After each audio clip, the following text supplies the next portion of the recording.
My heart aches and a drowsy numbness pains. So, hello guys. Today I'm going to read one of my favorite poems, which is Ode to a Nightingale by John Keats. So, whenever you watch this, during this time in the day or whenever, I hope you'll enjoy me reading and you listening to the Ode to Nightingale. My heart aches and a drowsy numbness pains my sense as though of hemlock I had drunk, or emptied some dull opiate to the drains. 1 minute passed, and Lethe words had sung. It is not through envy of thy happy lot, but being too happy in thy happiness, that thou, light winged dryad of the trees, in some melodious plot of beechen green, and shadows numberless, singest of summer in full throated ease. So, this is the first paragraph in which he directly addresses the nightingale. So, this nightingale is an imaginary nightingale. This is not a real one. And of course, we'll get to know later in the poem that the poet was in a state of dream while he imagined all of this. So, of course, right at the beginning of the poem, Keats is in a pensive mood. Let's go to para number 2. Oh, for a draught of vintage that had been cooled long age in the deep delved earth, tasting of flora and the country green, dance and provençal song and sunburnt mirth. Oh, for a beaker full of the warm south, full of the true, the blissful hippocrene, with beaded bubbles winking at the brim, and purple stained mouth, that I might drink and leave the world unseen, and we with thee fade away into the forest dim. Fade far away, dissolve, and quite forget what thou amongst the leaves hast never known, the weariness, the fever, and the fret, here where men sit and hear each other groan, where palsy shakes a few sad last grey hairs, where youth grows pale and spectre thin and dies. So, right here is a reference to his brother who died of tuberculosis.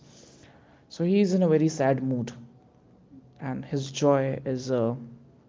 I'm reading An Ode to a Nightingale by John Keats, one of my favorite poems.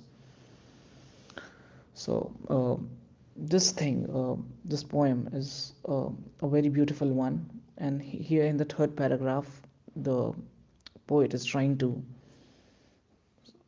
just talk about his grief, like why is he sad. One of the reasons for his sadness is the passing of his brother due to tuberculosis. So he's saying, where youth grows pale and spectre thin and dies, where but to think is to be full of sorrow and leaden-eyed despairs, where beauty cannot keep her lustrous eyes, or new love pine at them beyond tomorrow. Away, away, for I will fly to thee, not charioted by Bacchus and his parts, but on the viewless wings of poesy. Through the dull brain, though the dull brain perplexes and retards, already with thee, tender is the night, and happily the queen moon is on her throne, clustered around by all her starry face. But here there is no light, save what from heaven is with the breezes blown, through wondrous glooms and winding mossy ways. I cannot see what flowers are at my feet, nor what soft incense hangs upon the boughs, but in embalmed darkness guess each sweet wherewith the seasonable month endows the grass, the thicket, and the fruit tree wild, white hawthorn, and the pastoral eglantine, fast fading violets covered up in leaves, and mid May's eldest child, the coming musk rose, full of dewy wine, the murmurous haunts of fly on summer eves.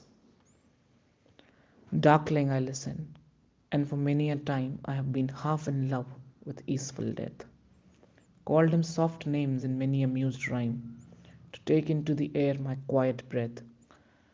Now more than ever seems it rich to die, to seize upon the midnight with no pain, while thou art pouring forth thy soul abroad in such an ecstasy Still wouldst thou sing, and I have years in vain to thy high requiem become a sod.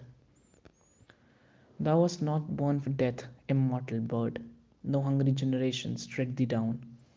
The voice I hear this passing night was heard in ancient days by emperor and clown.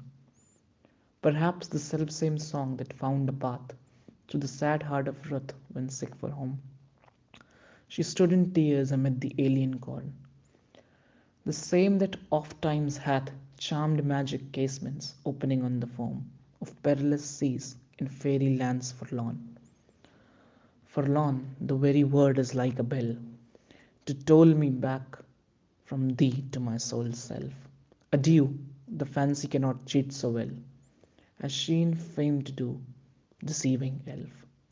Adieu, adieu, thy plaintive anthem fades past the near meadows, over the still stream, up the hillside, and now it is buried deep in the next valley glades. Was it a vision or a waking dream?